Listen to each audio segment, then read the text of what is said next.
Hello friends, I am आशीष मोरे। आज मैं बात करने वाला हूँ हीट ट्रांसफर सब्जेक्ट्स पे, जिसमें से अपन एक टॉपिक पे बात करेंगे, कंडक्शन। ठीक है, हीट ट्रांसफर बाय कंडक्शन।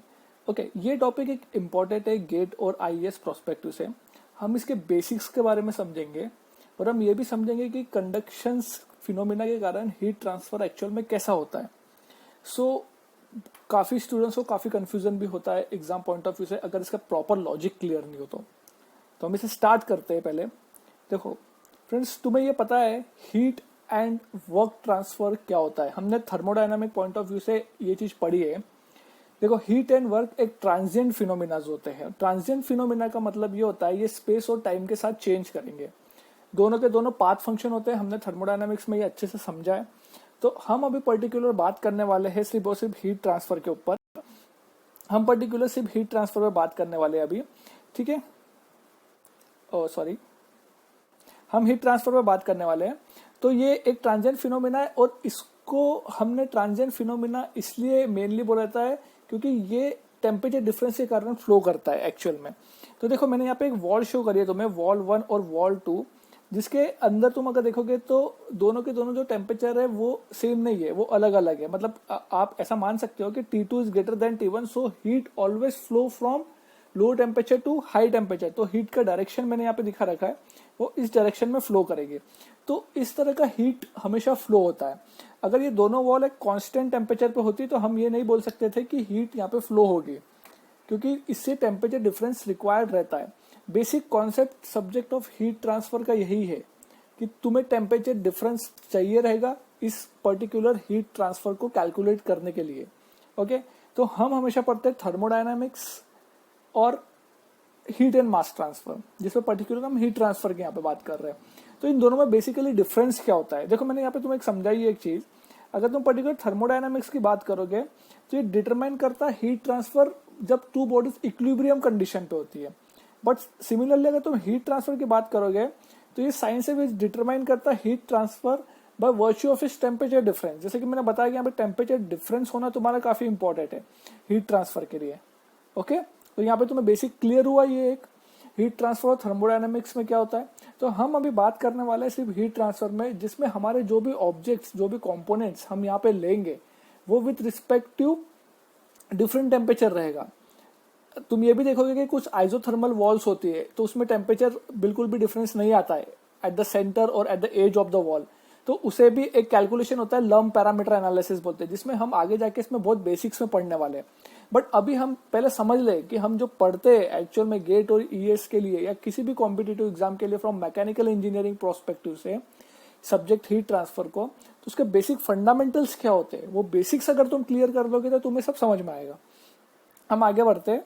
देखो, अब हीट ट्रांसफर अगर पर्टिकुलर बात करोगे तो ये तीन तरह के होते हैं। कंडक्शन होता है, कन्वेक्शन होता है और रेडिएशन होता है। ओके, पर आज हम बात करने वाले सिर्फ हीट ट्रांसफर बाय कंडक्शन के बेसिक्स के ऊपर। Convection and radiation heat transfer easy हो जाता है अगर तुम एक टाइम पे कंडक्शन समझ लेते हो, क्योंकि कन्वेक्शन को जब भी तुम समझने की कोशिश करते हो तो उसमें बेसिक्स ऑफ कंडक्शन रिक्वायर्ड रहता है। फिर एक प्रोसेस हो जाती है एडवेक्शन, जिसको अपन आगे जाके पढ़ेंगे, अभी बहुत ज्यादा दिमाग नहीं लगाना है, सिर्फ सुनते जाओ अभी जो मैं बोल रहा हूँ। एडवेक्शन, तो कंडक्शन प्लस एडवेक्शन मिलके ही कन्वेक्शन बनता है। देखो, अभी मैं कंडक्शन पे बात करता हूँ। पहले यहाँ पे मैंने तुम्हें दो बॉडी शो करी है, एक टेम्परेचर T1 पे और टेम्परेचर T2 पे। देखो, दोनों बॉडी फिजिकल कॉन्टेक्ट में दिख रही है, यहाँ पे दोनों बॉडी फिजिकल कॉन्टेक्ट में। तो कंडक्शन एक ऐसा ही मैकेनिज्म है जो हीट ट्रांसफर जब ही शो करेगा जब तुम्हारी दोनों के दोनों बॉडी फिजिकल कॉन्टेक्ट में होगी। अब यहाँ पे मैंने दिखा दिया है कि T1 is greater then T2, तो तुम डायरेक्शन ऑफ हीट ट्रांसफर निकाल सकते हो कि किस डायरेक्शन में रहेगा। सिमिलरली यहाँ पे देखो, ये दोनों बॉडी कॉन्टैक्ट्स में, दोनों बॉडी कॉन्टैक्ट्स पे, तो यहाँ पे भी कंडक्शन होगा, बिल्कुल होगा यहाँ पे कंडक्शन। देखो, यहाँ पे मैंने लिखा है, it is a mechanism of heat propagation from a medium of higher temperature to the medium of lower temperature between different mediums और between different medium when there is a direct physical contact. ये direct physical contact होना यहाँ पे बहुत जरूरी है। अगर direct physical contact नहीं है तो तुम उसे कंडक्शन कभी भी नहीं बोलोगे, उसे तुम कॉन्वेक्शन बोलोगे। ठीक है, मैं एक एग्जांपल तुम्हें देता हूँ। एक पाइप के अंदर गर्म फ्लूइड अगर फ्लो कर रहा है तो जो हीट ट्रांसफर होगा from fluid to pipe, because fluid contact में पाइप से, तो वो कैसे होगा? कंडक्शन से। ठीक है, सिमिलरली अगर तुम चाय है तुम्हारे पास जिसे तुम ठंडा कर रहे हो फूंक मार के, तो वो तुम कूलिंग कर रहे हो, बट यहाँ पे कोई फिजिकल कांटेक्ट हो रहा है क्या, नहीं हो रहा है। तो ये जो हीट ट्रांसफर होगा ये किससे होगा, कॉन्वेक्शन से। तो यहाँ पे एक बेसिक क्लियर हो गया कंडक्शन और कॉन्वेक्शन का। रेडिएशन के बारे में अभी मत जाओ, इसका एक अलग ही लॉजिक चलता है, मैं तुम्हें बताऊंगा। तो कंडक्शन और कन्वेक्शन में तुम्हें बेसिक कॉन्सेप्ट क्लियर हो गया। एक फिजिकल कॉन्टैक्ट से होगा और एक फिजिकल कॉन्टैक्ट नहीं होगा तो होगा। जैसे कि कार के अंदर रेडिएटर्स लगे रहते हैं, तो उसमें कभी भी हीट ट्रांसफर बाय कंडक्शन नहीं होता है। अगर आउटसाइड से तुम देखोगे तो जब कार आगे चलती है तो एयर जो रहती है वो फ्लो करती है, जो रेडिएटर फैन रहता है वो एयर को क्या करता है, अंदर की तरफ खींचता है, मतलब गर्म हवा बाहर निकालता है। तो ये जो हीट ट्रांसफर है ये कैसा है, कन्वेक्शन से, क्योंकि हम बाय एक्सटर्नल मीडियम से कुछ तो भी हो रहा है, फोर्स कन्वेक्शन लगा रहे हो या नेचुरल कन्वेक्शन हो रहा है, जो भी है, ठीक है। तो क्लियर हुआ। तो आज हम आपसे पॉसिबल हमें फोकस करना है कंडक्शन के ऊपर, ओके, ठीक है। तो हम आगे बात करते हैं। अब तुम यहां पे देखोगे हीट ट्रांसफर बाय कंडक्शन में 3 मीडियम्स होते हैं। एक होता है सॉलिड, लिक्विड एंड गैसेस। तीनों मीडियम में अलग अलग तरीके से ये कंडक्शन होता है। सॉलिड के अंदर अगर देखोगे तो तुम मेटल्स, नॉन मेटल्स होते हैं। लिक्विड लिक्विड रहेगा। अब लिक्विड के अंदर कंफ्यूज नहीं होना है, कोई सा भी लिक्विड हो, वो न्यूटोनियन फ्लूइड हो, नॉन न्यूटोनियन फ्लूइड हो, कंडक्शन फिनोमेना सब में एक जैसा ही फॉलो करेगा। गैसेस में भी सेम ही कॉन्सेप्ट रहेगा जैसा कि लिक्विड में है, बट सॉलिड के अंदर हमारे पास मटेरियल्स काफी आ जाते हैं। तुम देखोगे नॉन मेटल्स की कुछ प्रॉपर्टीज ही अलग हो जाती है, मेटल्स की कुछ प्रॉपर्टीज ही अलग हो जाती है, तो उस सब में कंडक्शन जो होता है वो अलग तरीके से बिहेव करता है, ठीक है। अब देखो कंडक्शन जो है वो एक मैकेनिज्म ऑफ हीट ट्रांसफर है, ठीक है। तो इसे, ये एक मैकेनिज्म है, जो इसे अगर हमें समझना है कि कंडक्शन किस मटेरियल में ज्यादा हो रहा है, किस मटेरियल में कम हो रहा है, तो हमें एक प्रॉपर्टी की जरूरत पड़ेगी उसे समझने के लिए।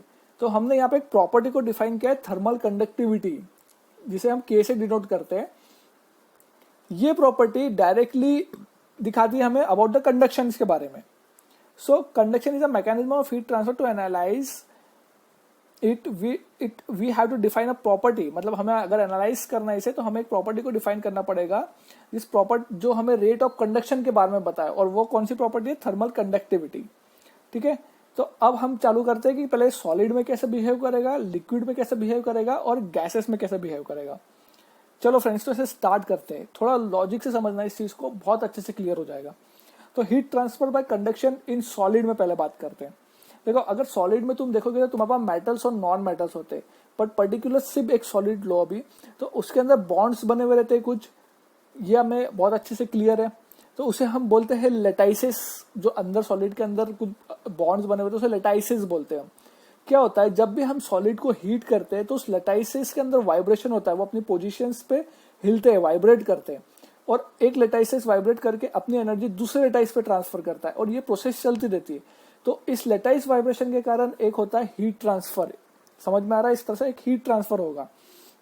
सिमिलरली अगर तुम देखोगे तो उसमें लेटाइस के साथ साथ जैसे जैसे तुम हीट दे रहे हो तो मटेरियल के अंदर इलेक्ट्रॉन फ्लोज भी होता रहता है। तो हीट ट्रांसफर इलेक्ट्रॉन फ्लोज के कारण भी होता है। तो एक तो हीट ट्रांसफर होगा लेटाइस वाइब्रेशंस के कारण, और एक हीट ट्रांसफर होगा तुम्हारा फ्री इलेक्ट्रॉन्स के कारण, ठीक है। क्लियर है ये चीज, ये दो चीजें होगी तुम्हारे पास। सो कंडक्टिविटी इन सॉलिड मेनली दो तरह से होती है, एक तो लेटाइस वाइब्रेशन और एक फ्री इलेक्ट्रॉन्स। ये क्लियर हो गया। अब आगे बढ़ते हैं। अब देखो अगर अब तुम यहाँ पे देखोगे तो पहले नॉन मेटल्स पे फोकस ना करते हुए सिर्फ मेटल्स पे फोकस करो। तो यहाँ पे मैंने ये दिखाया, देखो ये लेटाइसिस है इसमें। अब क्या होता है, लेटाइसिस जो रहते हैं मेटल्स के अंदर वो काफी कम रहते हैं as compare to the free electrons. So conductivity mainly जो मेटल्स की होती है वो बिकॉज ऑफ फ्री इलेक्ट्रॉन्स होती है rather than the lattice vibrations.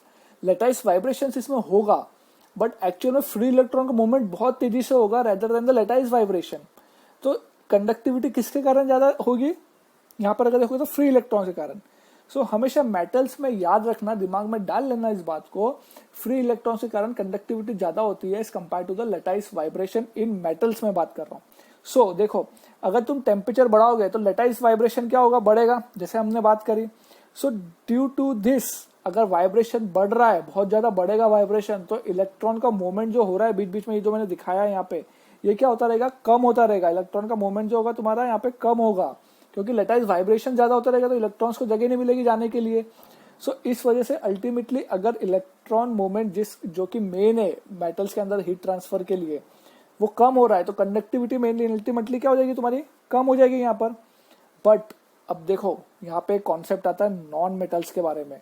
Non metals के अंदर इम्प्यूरिटीज रहती है, जैसे कि अपन ने बात करी है, इम्प्यूरिटीज को ऐड करते हैं हम, तो इस वजह से क्या होता है कि तुम्हारे इलेक्ट्रॉन का मूवमेंट उन इम्प्यूरिटी की वजह से रुक जाता है, हो नहीं पाता है। तो मेन फिनोमिना यहाँ पे जो हीट ट्रांसफर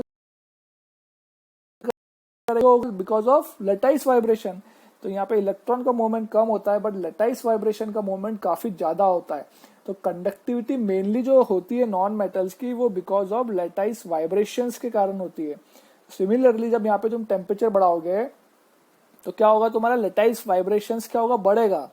और लेटाइस वाइब्रेशन बढ़ रहा है तो इलेक्ट्रॉन का मूवमेंट तो वैसे भी कम हो ही रहा है, इम्प्यूरिटी के कारण भी हो रहा है, और लेटाइस वाइब्रेशन अगर बढ़ रहा है तो इलेक्ट्रॉन का मूवमेंट कम होगा ही।